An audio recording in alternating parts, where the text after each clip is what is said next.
Hey, Lindy over here. Today I'm going to be talking about Million Dollar Secrets, one of my favorite shows on Netflix.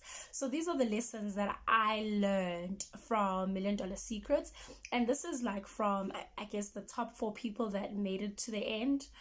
Lesson number 1, your intuition will never fail you. And it's so funny because I've really been learning about intuition, and even while watching the show I'm also getting lessons on intuition. It's like I always get confirmations on the things that I'm learning. So number 1, your intuition will never fail you. So in the show, Kara, when she was deciding on the box or what to do with the boxes in the end, she says her intuition has brought her that far, and it hasn't failed her this far. So she used it to decide on the box, and boom, she won the $1 million. Carol Hugh, who is a teacher of A Course in Miracles, says that, she's an educated woman and all of that, but she relies on her intuition more than her intellect to make decisions, because she says that her intuition has never disappointed her. I think it's been 20 odd years or 40 years or so that she's been using her intuition, and it has never failed her.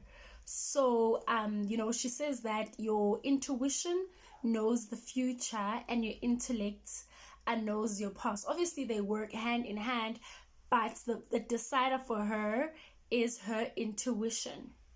Number 2, always stick by your values. For here I'm talking about Corey. There are certain people who stuck to their values on the show, but Corey is somebody who made it to the top 3. And the one thing about Corey, he was so consistent in who he was. If he didn't like something, he was not afraid to say it, not thinking he's gonna sabotage himself. He was so stable and so secure in who he was, and I think he was a trusted person, an honest person, and he stuck with that till the end. I feel like Corey almost won. Like, you could say he was like number 2, So I really admire that, because, there are going to be instances in our lives where we're going to have to choose over our values or over money or material things or all of that. So that for me was like, wow, quite an eye-opener, Number 3, never set your eyes off the prize. So here, the person that really, really encouraged me was Sydney. Wow, she was such a phenomenal woman. I think she won